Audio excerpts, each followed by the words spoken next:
গ্রীষ্মের দুপুর, জঙ্গল একেবারে ঝিমিয়ে পড়েছে, আর সেই জঙ্গলের মধ্যে হাঁটছে একটা ছোট্ট ছাগল। খালি পেট, কিন্তু ভয় ডর নেই। হঠাৎ ঝোপের মধ্যে থেকে ঝাঁপিয়ে পড়ল বাঘ।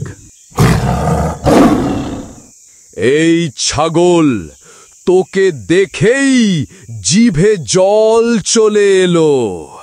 তোর আজ আর বাড়ি ফেরা হবে না।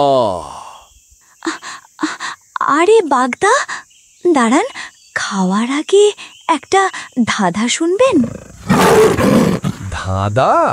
ধাঁধা আবার কে খায়? তবে বল, তবে মজা পেলে খায়। শোনো তাহলে। দিনে একবার আসে, সব কিছু আলোকিত করে, কিন্তু ধরা যায় না। বলো তো কে আমি?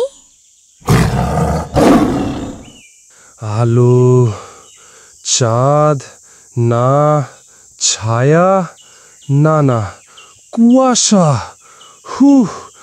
গরমে মাথাও গরম হয়ে গেল। বাগদা, 5 সেকেন্ড বাকি। 5 সেকেন্ড বাকি। শালা, আমি তো খেতে এসেছি, কুইজে অংশ নিতে না।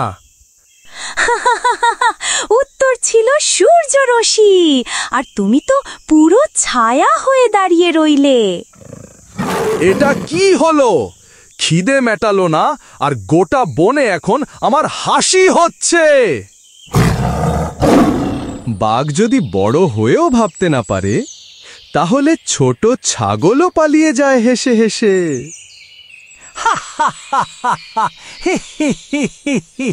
আহারে, বাগদা তো লজ্জায় গাছের পিছনে পালাবে এখন। উরে বাবারে, এতগুলো জন্তু জানোয়ার একসাথে হেসে দিল, আমার তো গলা পর্যন্ত লজ্জায় গেছে। এবার একটু লাইক সাবস্ক্রাইব করো রে ভাই, না হলে আমি তো খাবো তোমাদের।